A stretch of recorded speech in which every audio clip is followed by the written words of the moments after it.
Olá pessoal, a gente está, o Centro Educacional de Paula mais uma vez disponibilizou mais uma aula, dessa vez a unidade 5 da apostila de Química. São unidades importantes que estão na apostila, coisas que possivelmente vão cair na prova. Ainda não montei a prova de vocês, mas logo que eu terminar de gravar as aulas da apostila, eu vou montar uma aula especial como se fosse um estudo para a prova e uma outra aula de revisão para a prova, e vou enviar junto com atividades baseadas na prova. Primeiro eu vou terminar essas aulas, vou montar a prova, vou montar as aulas e vou montar a atividade.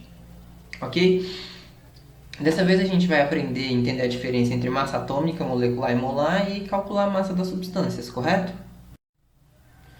O que é modelo atômico? Os modelos atômicos são teorias baseadas na experimentação, feitas por cientistas para explicar como é que é o átomo, ok? Os modelos não existem na natureza, né? São apenas explicações para mostrar o porquê de um fenômeno, né? Muitos cientistas desenvolveram suas teorias e, com o passar do tempo, os modelos foram evoluindo até chegar no modelo atual. O modelo atual que a gente vai estar estudando aqui é o modelo atômico de Rutherford/Bohr, né? É o mesmo modelo atômico, só que são explicações um pouco diferentes. Desenvolvimento da teoria atômica, pessoal. Ao longo do século XIX, né, a química estava dividida entre os seguidores da teoria atômica, que são aqueles que não subscreviam, como o Ernest Mach, William Ostwald e Ernest Mach. Né? Os impulsores mais decididos da teoria atômica foram Amedeo Avogadro e Ludwig Boltzmann, e outros, né? Que conseguiram grandes avanços no entendimento do comportamento dos gases. Né?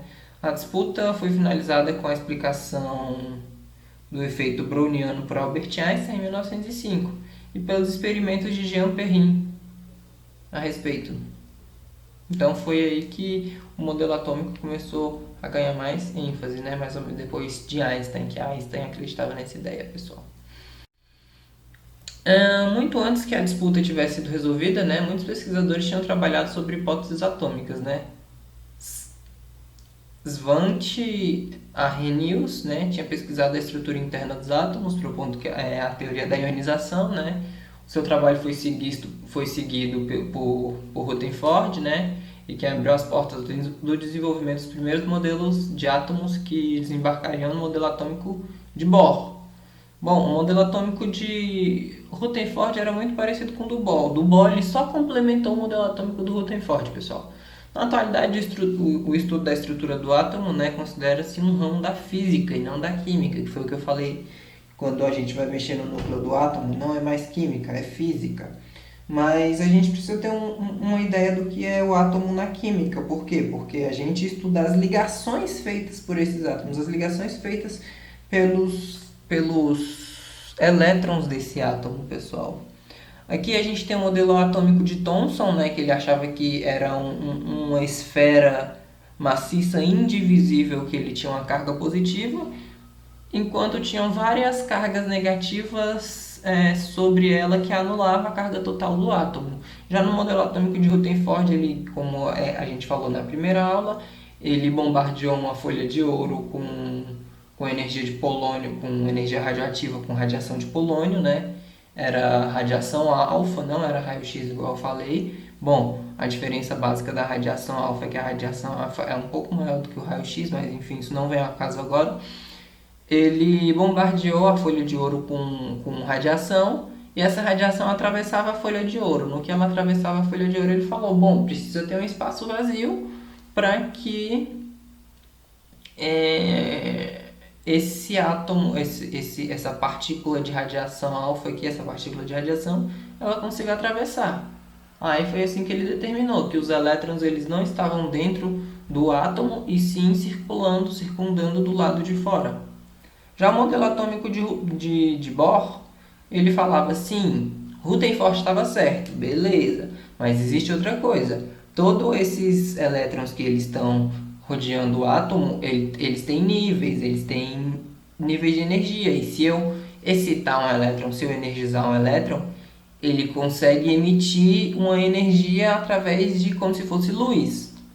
Sim, ele pode emitir luz. Os gases emitem luz quando eu excito os elétrons dele. Se eu eletrificar ele, né, ele vai emitir luz. Significa que existem camadas e cada camada dessa iria emitir uma luz diferente, iria emitir um tipo de energia diferente. Cada camada tem uma energia diferente nos elétrons. Então, o Bohr ele simplesmente complementou o modelo atômico de Rutherford. Em 1911, né, neozelandês Ernest Rutherford realizou a experiência, né, a gente já conversou, ele pegou um pedaço de metal que era o polônio, não é, que emite partículas alfa, que é uma radiação, ele colocou em a caixa de chumbo para a radiação não espalhar para todo o local, não é? E colocou um pequeno orifício, né? As partículas alfas atravessaram a placa de chumbo através desse orifício no centro, né? Através desse buraquinho. Ele atravessava uma lâmina muito fina de ouro, né? Que tinha entre 10 e 4 milímetros. E Rutherford adaptou um anteparo móvel, né, de sulfato de zinco. Bom, naquela aula eu falei que era fósforo, mas não, era sulfeto de zinco, que ele é fluorescente. Quando ele recebe essa radiação, ele começa a brilhar. Para registrar o caminho percorrido pelas partículas, né? Então o físico observou que a maioria das partículas alfa atravessava a lâmina de ouro, algumas delas desviavam e outras retrocediam, né? Elas voltavam para trás da folha de ouro. Por quê? Porque como a maior parte do átomo é vazio, então ele atravessava aquela parte vazia. Alguns desviavam por quê? Porque ele batia lá no... Essa partícula de radiação alfa, ela batia no núcleo do átomo e desviava. E alguns batiam no núcleo do átomo, em vez de ir para frente, em vez de desviar para frente, ele voltava para trás, ele ricocheteava. Então, a partir desse resultado, foi que ele concluiu que não é uma esfera positiva com elétrons mergulhados, né? Ele concluiu que o átomo é um enorme vazio, o átomo ele tem um núcleo muito pequeno, o átomo tem um núcleo positivo, já que as partículas alfa desviavam algumas vezes, né? Os elétrons eles estão ao redor do núcleo, que é a eletrosfera, né? Para equilibrar com as cargas positivas. O modelo atômico de Rutherford seguiu, né? Então, o átomo com órbitas circulares dos elétrons em volta do núcleo, né? Ele comparou o átomo com o sistema solar. Ele viu que o átomo funcionava mais ou menos igual, onde os elétrons seriam os planetas e o núcleo seria o Sol. Hoje a gente sabe que o átomo é de 10 mil a 100 mil vezes maior. A gente sabe que o átomo é 10 mil a 100 mil vezes maior, né, em seu núcleo. Ou seja, na escala macroscópica. Ele pode comparar um átomo como se fosse um estádio de futebol. Se o átomo fosse o estádio, né, o Maracanã seria o seu núcleo. E uma formiga... Não. Se o átomo fosse um estádio de futebol, uma formiga no centro desse átomo, né, no centro desse campo de futebol, ia ser o núcleo. E então isso é o átomo, a maior parte dele constitui de vazio. Porém, o átomo de Rutherford ele tinha algumas falhas, né? Se o núcleo atômico é formado por partículas positivas, por que essas partículas não se repelem e o núcleo não desmorona? Foi o que eu falei sobre os nêutrons no vídeo anterior, né? Se as partículas são de cargas opostas, por que elas não se atraem, né? Por que o elétron está do lado de fora e o próton está do lado de dentro, né? Os elétrons iam perder energia gradualmente, percorrendo uma espiral em direção ao núcleo, né? À medida que isso acontecesse, emitiriam energia na forma de luz.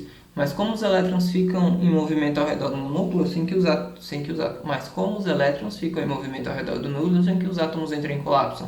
Essa questão foi respondida em 1932 por James Chadwick, não sei, vou chamar ele de John Wick, brincadeira.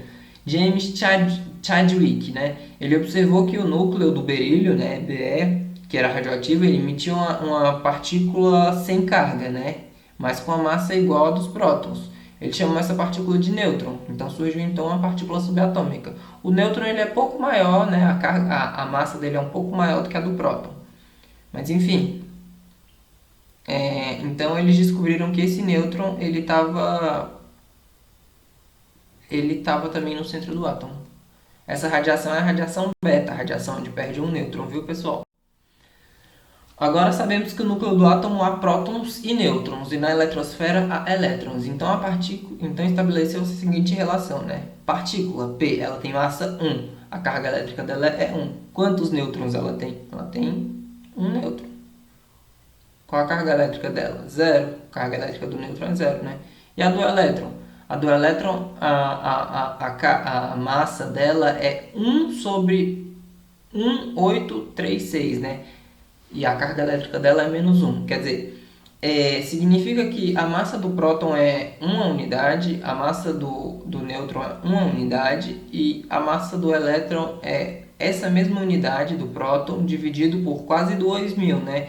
Então, a gente percebe que o elétron ele é quase 2.000 vezes menor do que o próton.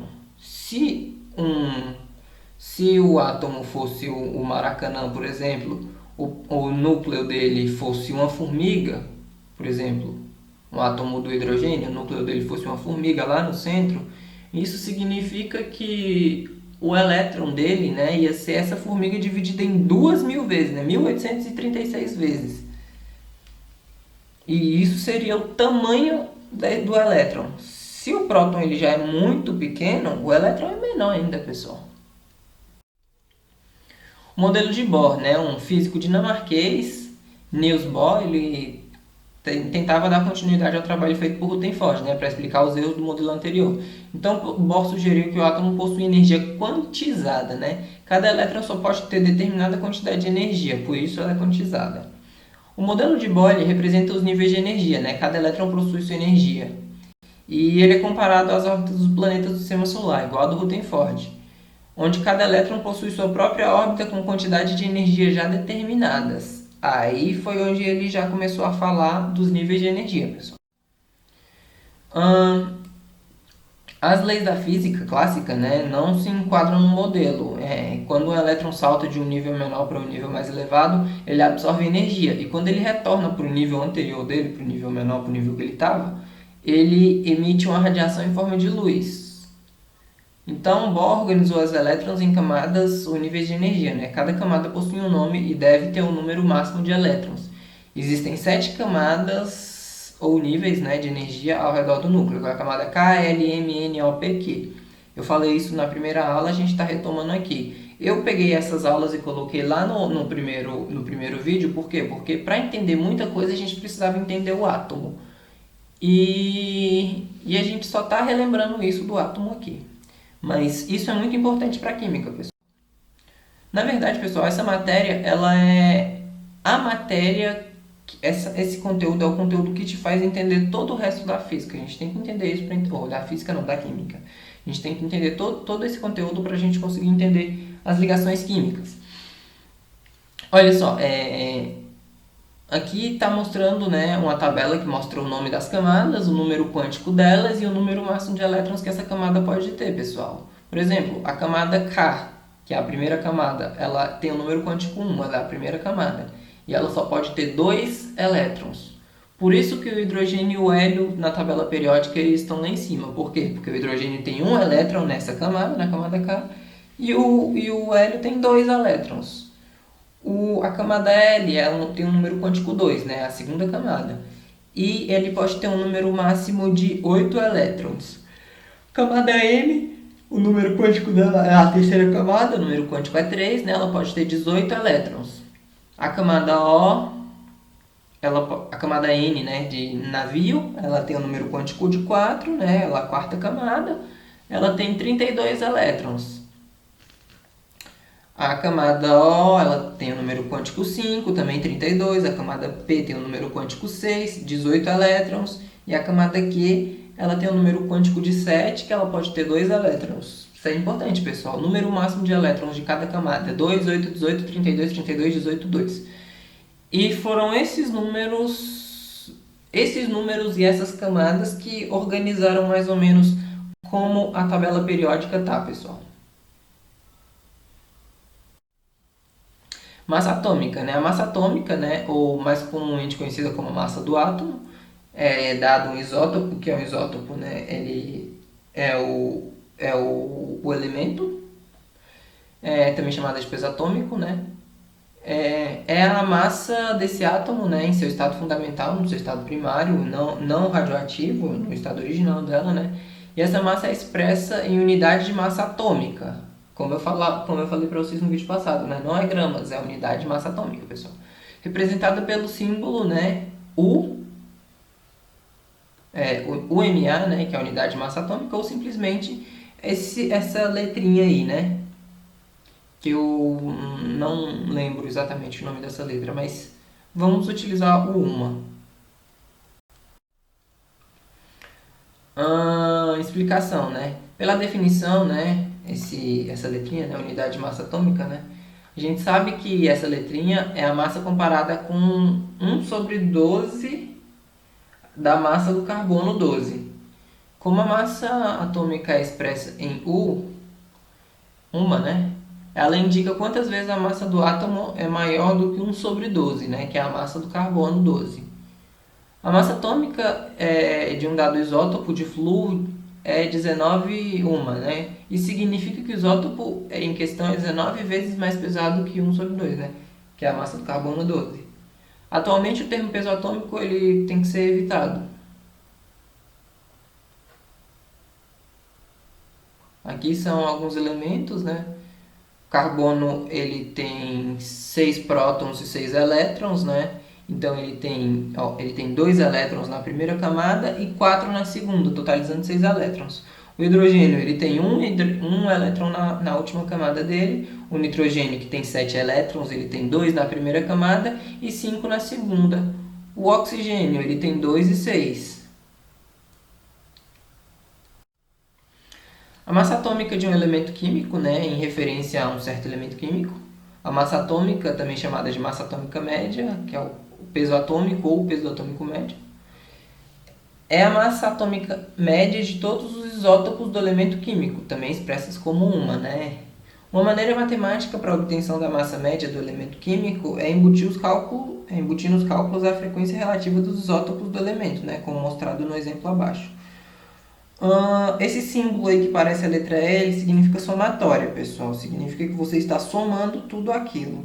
Significa que eu estou somando a ocorrência, né? Quantos elétrons eu tenho, junto com a massa atômica dele. Dividido por 100. Há dois tipos conhecidos do cloro, por exemplo, né? O cloro 35 e o cloro 37. O primeiro com massa atômica de 34,969 U, que tem ocorrência na natureza em torno de 75,4%.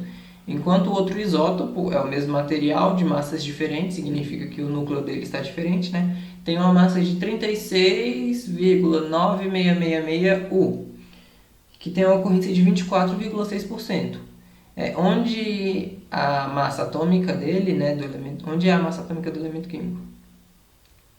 Conforme exposto acima, levando em consideração a ocorrência da natureza, sabe-se que a massa atômica do elemento cloro é 35,460 U, a massa atômica dele considerada estável. A massa atômica de uma substância, pessoal. Uma definição semelhante aplica-se às moléculas, sendo então chamadas massa molecular de uma substância, expressa em uma, né? A massa da molécula de uma dada substância é calculada pela soma das massas atômicas de todos os seus átomos constituintes. Essa técnica deixa de lado apenas a energia de ligação química, né? Que é geralmente negligível. Exemplo, a molécula do metano é composta por um átomo de carbono e 4 átomos de hidrogênio, sabendo que a massa atômica do hidrogênio é aproximadamente 1 uma, né? E a do carbono é aproximadamente 12 uma. Então, a massa atômica da substância metano, que é a massa de uma molécula de metano, né? Ela é calculada da seguinte forma. Eu tenho 4 vezes 1, 4 hidrogênios, né? 4 vezes a massa atômica do hidrogênio, unidade de massa atômica do hidrogênio, e 1 vezes 12, né? Uma unidade de carbono e 12 é a massa dele, né? Então eu tenho 16 U. Eu tenho 4 mais 12, que vai dar 16. Massa molar. A massa molecular de uma substância é a massa de uma molécula dessa substância relativa à unidade de massa atômica, né? formalmente deve ser chamada massa molecular relativa, devido a esta relação. O termo peso molecular, abreviação MW do inglês molecular, weight,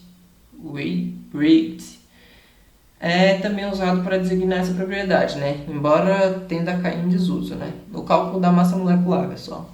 O cálculo teórico da massa molecular faz-se somando as massas atômicas dos átomos que formam a matéria. Por exemplo, massa atômica do hidrogênio é 1,00784 e do oxigênio é 15,99941. Portanto, a massa molecular da água, né, é 2 vezes o hidrogênio, 2 vezes a massa do hidrogênio mais a massa do oxigênio, que vai dar 18,015081, né? Uma molécula de água tem então aproximadamente 18 A massa molecular pode ser obtida experimentalmente através da espectrometria de massa. Nessa técnica, a massa de uma molécula é geralmente descrita como a massa da molécula formada por apenas os isótopos mais comuns do átomo constituinte. Isso deve-se ao fato de a técnica ser suficientemente sensível às diferenças entre isótopos, mostrando então diversas espécies. As massas encontram-se listadas numa tabela isotópica específica, ligeiramente diferentes dos valores da massa atômica encontrados na tabela periódica normal.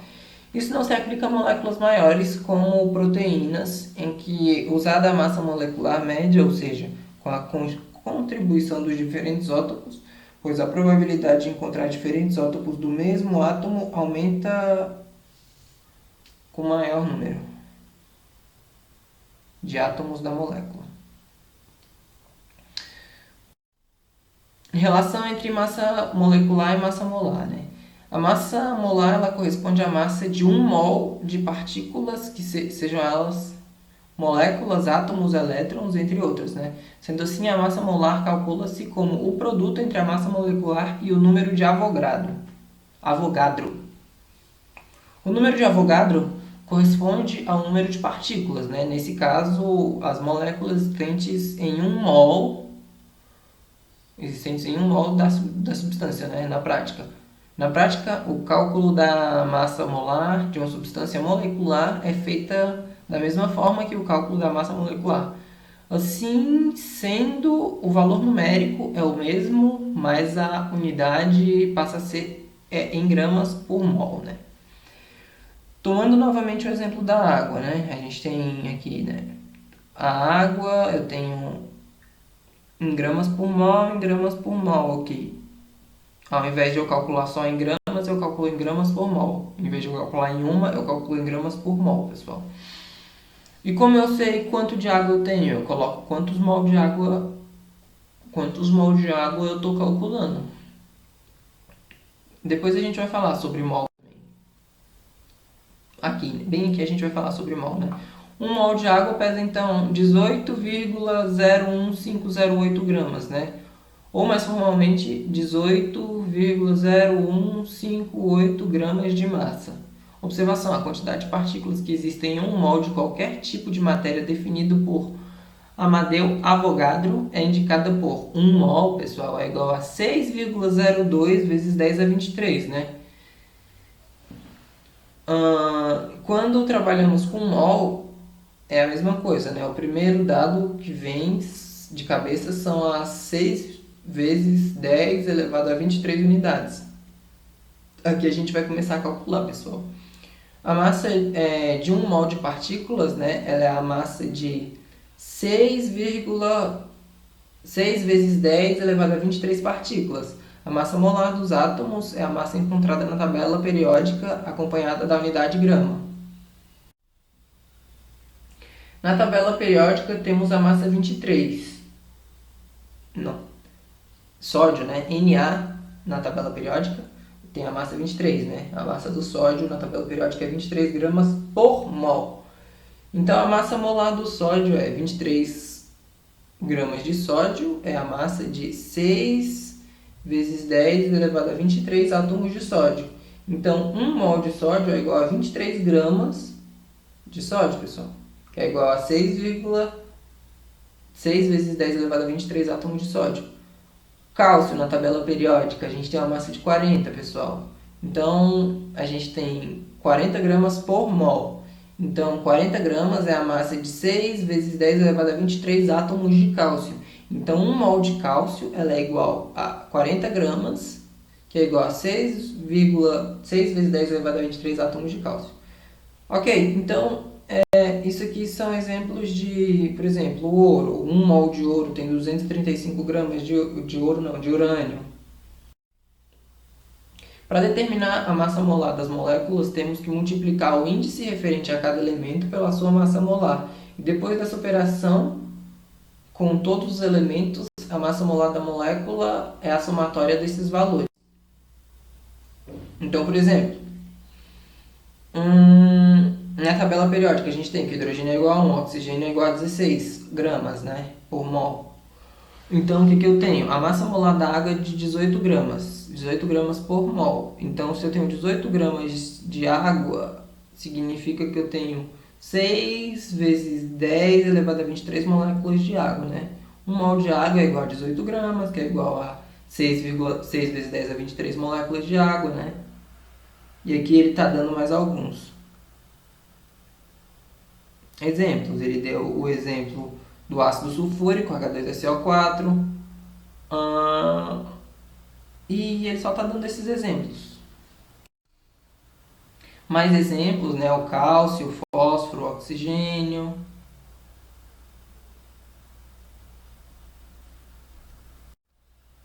Resumindo, então, né? 1 mol de átomos, ela tem a massa molar, né? A massa do átomo, vezes, significa que a gente tem essa quantidade de átomos. Não, essa massa corresponde a um número de 6 vezes 10 a 23 átomos, né?